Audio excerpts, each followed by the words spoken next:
નમસ્કાર. આજના આઈટીઆઈના e learning પ્રોગ્રામમાં આપ સૌનું હું હાર્દિક સ્વાગત કરું છું. આજે હું ઔદ્યોગિક તાલીમ સંસ્થામાં ચાલતા ટ્રેડ સોલર ટેકનિશિયન ઇલેક્ટ્રિકલ અંતર્ગત સ્ટડી ઓફ વાયરિંગ એસેસરીઝ વિશે આપ સૌને તાલીમ સહ માર્ગદર્શન આપીશ. વાયરિંગ એસેસરીઝ તો કે વાયરિંગ એસેસરીઝ જે ઘરમાં આપણે ઘણી બધી વાપરતા હોઈએ છીએ, બરાબર, તો એના વિશે આપણે જાણીશું આજે.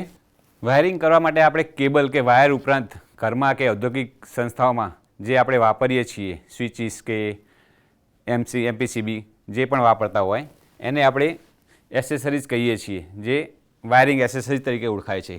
ઉદાહરણ તરીકે સ્વિચ છે, ફ્યુઝ, રિલે, એમસીબી, એમસીસીબી અને અધર્સ સીઝગીએસ, જેનો આપણે વાયરિંગ એસેસરીઝ તરીકે ઉપયોગ કરીએ છીએ. વાયરિંગ એસેસરીઝનું ઉપયોગના આધારે આપણે એનું વર્ગીકરણ કરશું.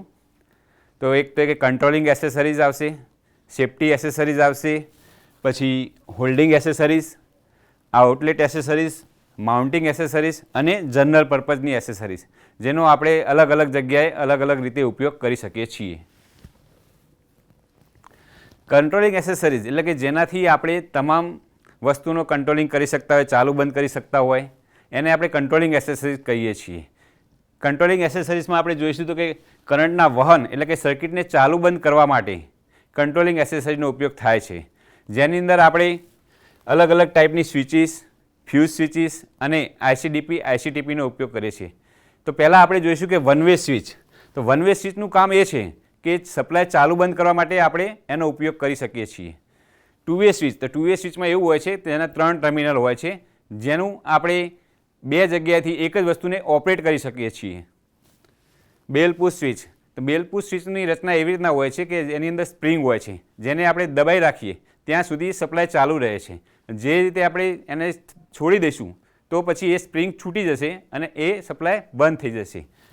ફ્યુઝ સ્વિચ, તો ફ્યુઝ સ્વિચ એ આપણને હાલના મોડર્ન જમાનામાં એક સ્વિચ બોર્ડની અંદર ફ્યુઝ તરીકેનું કામ કરે છે, જેની અંદર આપણે વાયર લાગેલો હોય છે.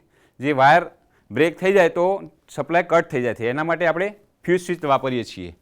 આઈસીડીપી એટલે કે iron clad double pole switch, જેની અંદર ફ્યુઝ હોય છે અને સિંગલ ફેઝ 230 વોલ્ટેજ માટે વપરાય છે. એ જ રીતે આપણે ICTP iron clad triple pole switch, જેની અંદર ન્યુટ્રલ લિંક પણ સામેલ હોય છે અને 440 સપ્લાય 3 ફેઝ માટે વાપરવામાં આવે છે અને એની અંદર પોર્સેલિનના સ્વિચ લગાવેલા હોય છે અને એની અંદર હેન્ડલ પણ હોય છે, જેનાથી મૂવમેન્ટ કોન્ટેક્ટ અને ફિક્સ કોન્ટેક્ટ સંપર્કમાં આવે તો આપણો સપ્લાય ચાલુ બંધ આપણે કરી શકીએ છીએ. આગળ આપણે જોઈશું સેફ્ટી એસેસરીઝ.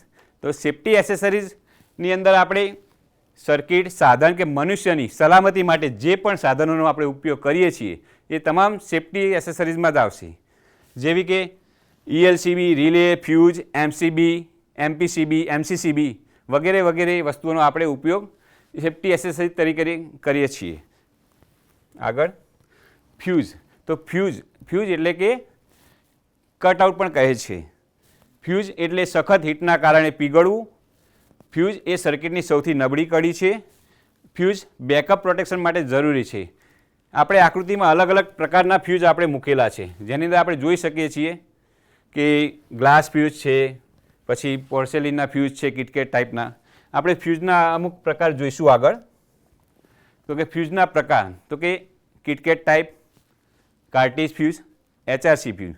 હવે કિટકેટ ટાઈપ, તો કિટકેટ ટાઈપમાં શું હોય છે કે એ ફ્યુઝ હોય છે એ પોર્સેલિનના બનેલા હોય છે અને એને ખર્ચાળ ઓછા હોય છે, જેથી કરીને એનો સૌથી વધુ ઉપયોગ આપણે હાઉસ વાયરિંગમાં તેમજ ઇન્ડસ્ટ્રીયલ કંપનીમાં પણ થાય છે. જેની અંદર આપણે જે એનું રેટિંગ હોય છે એ પ્રમાણે એની વાયર આપણે ઉપયોગ કરીએ છીએ. જ્યારે પણ એના રેટિંગ કરતાં વધુ લોડ પડે છે ત્યારે એ ફ્યુઝ બળી જાય છે, પરંતુ તેની ખાસિયત એક છે કે આપણે એને ફરીથી બાંધીને ફ્યુઝને ફરીથી આપણે એનો ઉપયોગ કરી શકીએ છીએ. બીજા નંબરે આવશે કાર્ટિજ ફ્યુઝ. તો કાર્ટિજ ફ્યુઝ એ બંધ પ્રકારના ફ્યુઝ હોય છે, જેની અંદર પોર્સેલિનના કવરની અંદર ખાસ પ્રકારનો કેમિકલયુક્ત પાવડર ભરવામાં આવે છે અને એની અંદર તાર રાખવામાં આવે છે. જે તાર એકવાર ફ્યુઝ થયા પછી બીજી વાર એનો આપણે ઉપયોગ કરી શકતા નથી. ત્રીજા નંબરે આવશે એચઆરસી ફ્યુઝ એટલે કે હાઈ રેપ્ચરિંગ ફ્યુઝ, જેની અંદર આપણે એચઆરસી ફ્યુઝ મોટી લોડવાળી જ્યાં આપણે કંપનીઓ હોય ત્યાં આગળ જ્યાં વધુ લોડ જોતો હોય ત્યાં આગળ આપણે 63 એમ્પિયરથી લઈને 1000 એમ્પિયર સુધીના આપણે ફ્યુઝ વાપરી શકીએ છીએ, જેની અંદર ખાસ પ્રકારનો કેમિકલ પાવડર ભરવામાં આવે છે, જેથી કરીને શોર્ટ સર્કિટ કે એવું કંઈ થાય તો આગ લાગી શકતી નથી, કારણ કે કેમિકલના લીધે આપણને આગ સામે રક્ષણ મળે છે. અને આ ફ્યુઝ એકવાર બળી ગયા પછી ફરીથી ઉપયોગ રીયુઝ થતો નથી. આગળ જોઈશું. હવે MCB મિનિએચર સર્કિટ બ્રેકર, જેનું ફૂલ નામ છે. MCBને સપ્લાયની સિરીઝમાં જોડવામાં આવે છે. તે single pole, double pole, triple pole અને 4 પોલમાં અવેલેબલ હોય છે. શોર્ટ સર્કિટ તેમજ ઓવરલોડ સામે રક્ષણ આપે છે. સામાન્ય રીતે 6 એમ્પિયર, 10 એમ્પિયર, 20 એમ્પિયર, 32 એમ્પિયર અને 63 એમ્પિયરના રેટિંગમાં ઉપલબ્ધ હોય છે. આ એની ફિગર છે, આપણે આમાં જોઈ શકશું. આ 4 પોલ છે, 3 પોલ, 2 પોલ અને સિંગલ પોલ. આ રીતના આપણને માર્કેટમાં અવેલેબલ પડશે MCB, જેનો આપણે ઘરમાં અને તેમજ ઔદ્યોગિક એકમોમાં પણ ઉપયોગ કરી શકીએ છીએ. MCBમાં ઓવરલોડ અને શોર્ટ સર્કિટ બંને પ્રોટેક્શન આપવામાં આવે છે. હવે MCB વાપરવાના ફાયદાઓ.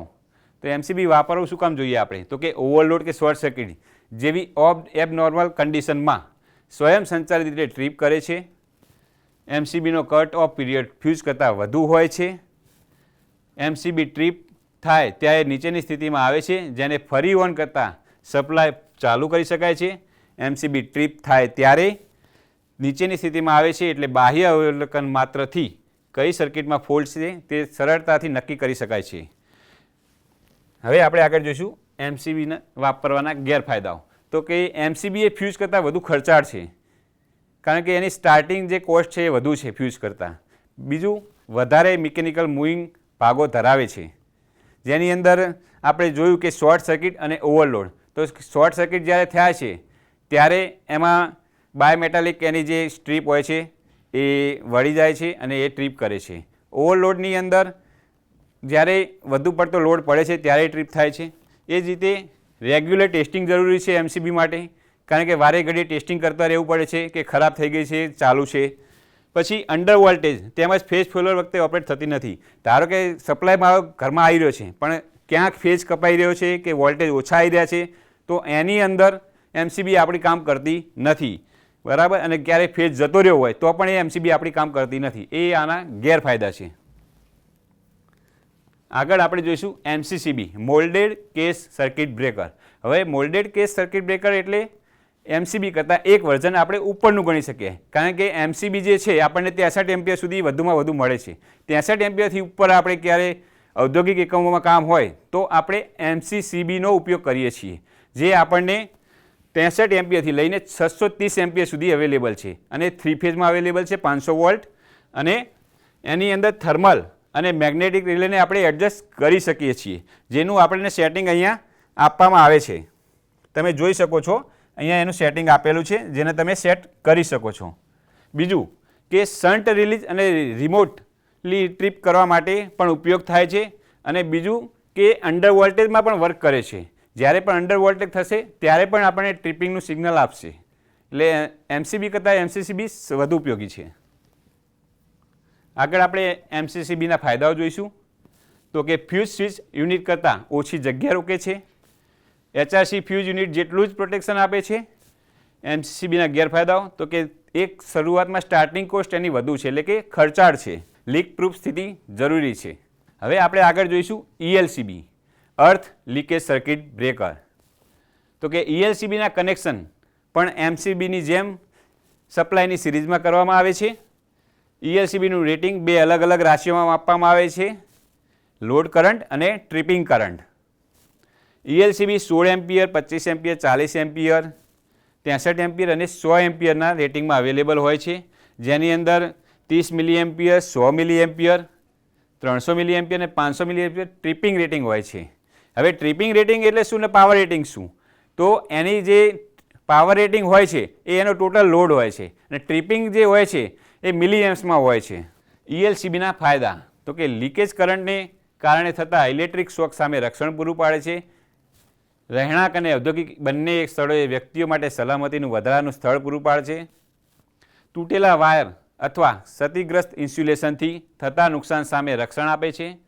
ELCB ઓટોમેટિક ઓપરેશન ખામીના કિસ્સામાં પાવરનું ઝડપી ડિસ્કનેક્શન સુનિશ્ચિત કરે છે.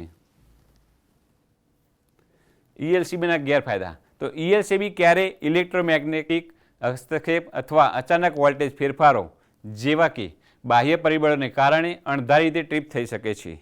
કારણ કે ELCB બહુ સેન્સિટિવ હોય છે, એને સહેજ બી સંપર્કમાં આવે છે, મનુષ્યના તાર સાથે સંપર્કમાં આવે કે પછી બીજી કંઈ એટમોસ્ફિયરિક મૂવમેન્ટ થાય તો પણ એ ટ્રીપ થઈ શકે છે. પછી યોગ્ય કામગીરી સુનિશ્ચિત કરવા અને અણધારી ટ્રીપ્સ અટકાવવા માટે નિયમિત પરીક્ષણની જાળવણી જરૂરી છે. અન્ય પ્રકારના સર્કિટ બ્રેકરની તુલનામાં પ્રારંભિક ઇન્સ્ટોલેશન અને રિપ્લેસમેન્ટ ખર્ચ વધુ છે. ELCB ઓવરલોડ અથવા શોર્ટ સર્કિટ સામે રક્ષણ પૂરું પાડી શકતા નથી. આગળ આપણે જોઈશું MPCB motor protection circuit breaker.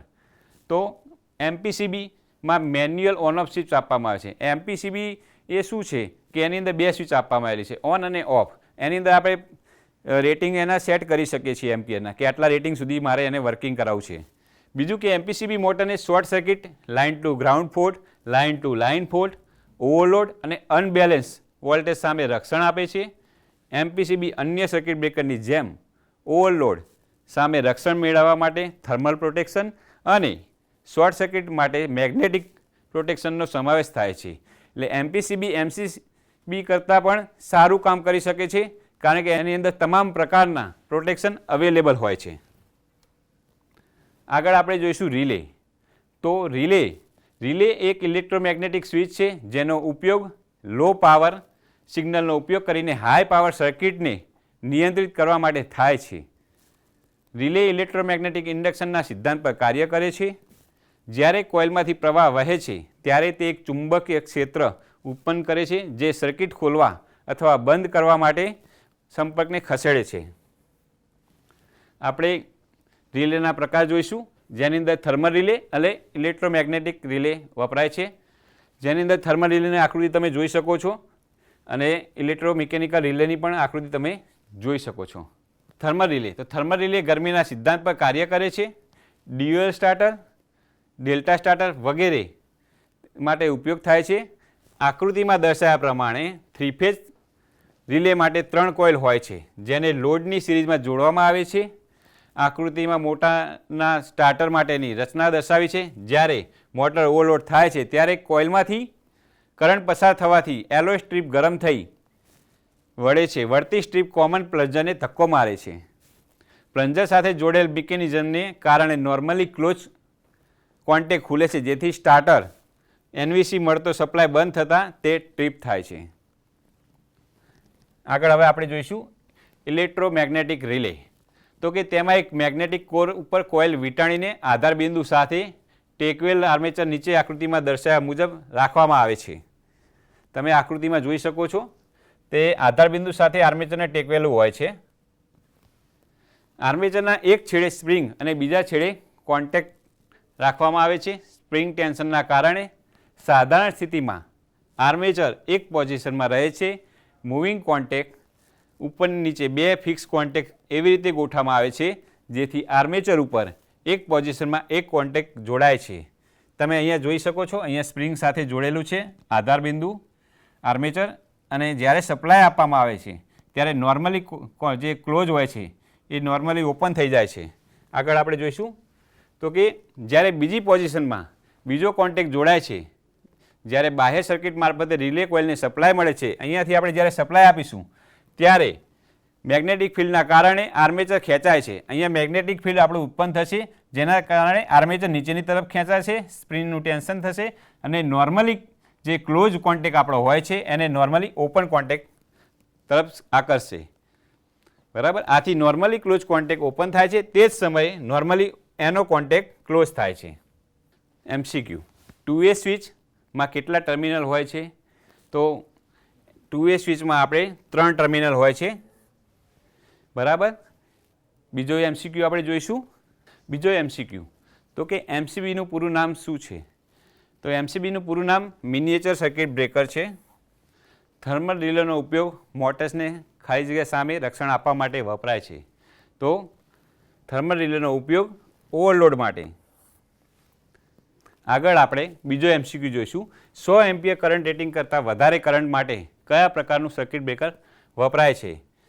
તો એમાં MCCB આપણે વાપરીએ છીએ. આપણે લેસનના અંતે જોયું કે જે અલગ અલગ પ્રકારની વાયરિંગ એસેસરીઝનો આપણે ઉપયોગ કરીએ છીએ વાયરિંગ કામ માટે આપણા રહેણાંકમાં કે ઔદ્યોગિક એકમોમાં. સ્વિચીસ છે, MCCB છે, MCB છે, MPCB છે, ELCB છે, રિલે છે, વગેરે વગેરે સાધનો વિશે આપણે આજે શીખ્યા, જેના વિશે આપણને જાણકારી મળી અને આનો કઈ રીતે ઉપયોગ કરવો આપણા ઘરે કે પછી ઔદ્યોગિક એકમમાં તે વિશે આપણે આજે જાણ્યું. આભાર.